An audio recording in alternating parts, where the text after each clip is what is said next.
കൂടുതൽ വാർത്തകളും വീഡിയോകളും കാണാൻ ഈ ചാനൽ സബ്സ്ക്രൈബ് ചെയ്യുക. കൂടെ ബെൽ ബട്ടൺ അമർത്തുക. നമസ്കാരം.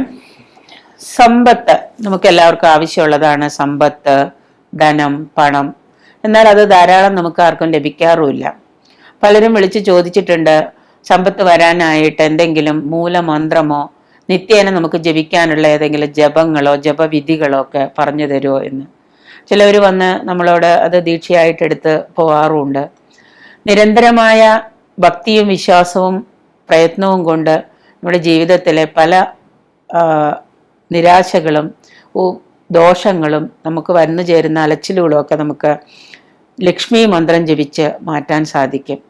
നിരന്തരമായ ലക്ഷ്മി മന്ത്രം ജപിക്കുന്നതും ഉപാസിക്കുന്നതും നമുക്ക് ഒരു പരിധിവരെ നമ്മുടെ ധനസമ്പത്ത് വർദ്ധിക്കാനും കയ്യിലുള്ള ധനം നിലനിൽക്കാനും ഒക്കെ ഉപയോഗപ്രദമാകും. നിരന്തരമായിട്ടുള്ള ഒരു തുടർച്ചയെന്നോണം അത് ചെയ്യണം. കുറച്ച് ദിവസം ചെയ്തിട്ട് അത് നിർത്തി അടുത്തതിലേക്ക് കടന്നിട്ട് കാര്യമില്ല. നമ്മൾ എന്ത് ചെയ്താലും അതിൽ ആത്മാർപ്പണത്തോടുള്ള ഭക്തിയും വിശ്വാസവുമാണ് പ്രധാനമുള്ളത്. ധനം വരാനും നിലനിൽക്കാനും ഒക്കെ സഹായിക്കുന്ന ഏറ്റവും ശക്തിയുള്ള ഒരു മന്ത്രമാണ് ലക്ഷ്മി മന്ത്രം എന്ന് പറയുന്നത്.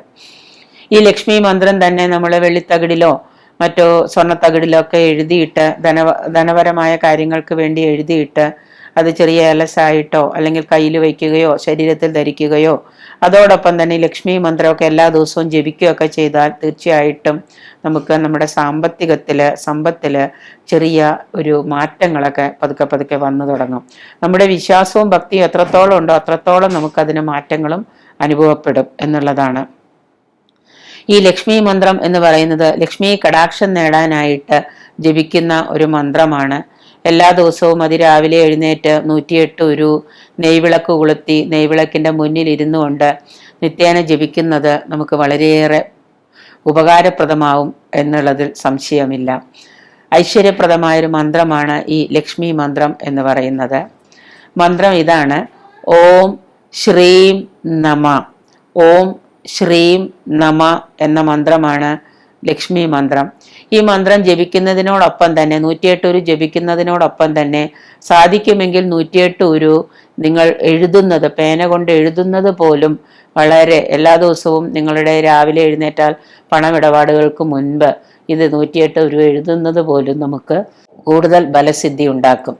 കൂടാതെ വെള്ളിയാഴ്ച ദിവസങ്ങളിൽ എല്ലാ വെള്ളിയാഴ്ചയും അതുപോലെ പൗർണമി ദിവസത്തിലൊക്കെ നമ്മൾ താമരമാല കോർത്ത് ദേവിക്ക് ചാർത്തുന്നതും അതുപോലെ തന്നെ വെള്ളിയാഴ്ച ദിവസവും പൗർണമി ദിവസമൊക്കെ നമ്മൾ താമര കൊണ്ട് ഹോമിച്ച് ഈ മന്ത്രം ജപിക്കുന്നതും ഒക്കെ നമ്മുടെ ധനസിദ്ധിക്ക് ഒരുപാട് ഉപകാരപ്രദമാവും. നമ്മുടെ ധനത്തിനൊക്കെ ഒരുപാട് മാറ്റം വരാനും ധനസിദ്ധിയിൽ പണം കയ്യിൽ നിലനിൽക്കുന്നില്ല എന്നുള്ള തോന്നലുകൾ ഉണ്ടെങ്കിൽ, പണം അനാവശ്യമായിട്ട് ചിലവായി പോകുന്നു എന്ന തോന്നലുകളൊക്കെ ഉണ്ടെങ്കിൽ തീർച്ചയായിട്ടും നമുക്ക് ഈ മന്ത്രം, ഈ ഓം ശ്രീം നമ എന്ന മന്ത്രം ഇപ്പൊ ഇങ്ങനെ പറയുന്നത് കൊണ്ട് ഇത് ഗുരുവിൽ നിന്ന് ദീക്ഷയായിട്ട് എടുക്കണമെന്ന് നിർബന്ധമൊന്നുമില്ല.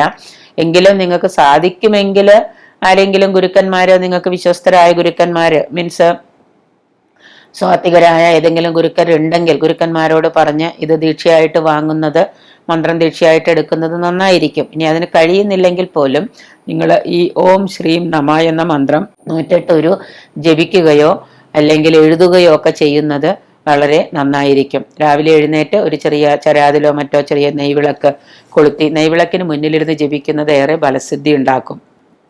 താമരമാല ഹോമിക്കാം, താമരമാല ദേവിക്ക് ഭഗവതിക്ക് ചാർത്താം. എല്ലാ വെള്ളിയാഴ്ചയും അതുപോലെ തന്നെ പൗർണമി ദിവസവും താമരമാല ചാർത്തി ഈ മന്ത്രം ദേവിയുടെ മുന്നിൽ നിന്നുകൊണ്ട് 108 ഉരു ജപിക്കുന്നതൊക്കെ നമ്മുടെ സമ്പത്ത് വരാനും സമ്പത്തിന് മാറ്റം വരാനും സമ്പത്ത് നിലനിൽക്കാനും ഒക്കെ. ചിലപ്പോൾ ചിലവർ പറയാറുണ്ട്, എത്ര പണം വന്നാലും കയ്യിൽ നിലനിൽക്കുന്നില്ല, പണം വെറുതെ കൊഴിഞ്ഞു പോവാണ്, എവിടെ പോകുന്നു എന്നറിയില്ല, ആശുപത്രി ചിലവുകൾ മറ്റ് അനാപത്ത് ചിലവുകളൊക്കെ കാരണം പണം നഷ്ടം വന്നു പോകുന്നു. അപ്പോൾ നമ്മൾ ഇങ്ങനെയുള്ള കാര്യങ്ങളൊക്കെ ചെയ്യുന്നതും മഹാലക്ഷ്മിയുടെ കടാക്ഷം നമുക്കുണ്ടാകുന്നത് കൊണ്ട് തീർച്ചയായിട്ടും നമുക്ക് ഐശ്വര്യപ്രദമായിട്ട് സമ്പത്ത് നിലനിൽക്കാൻ സഹായകമാകും.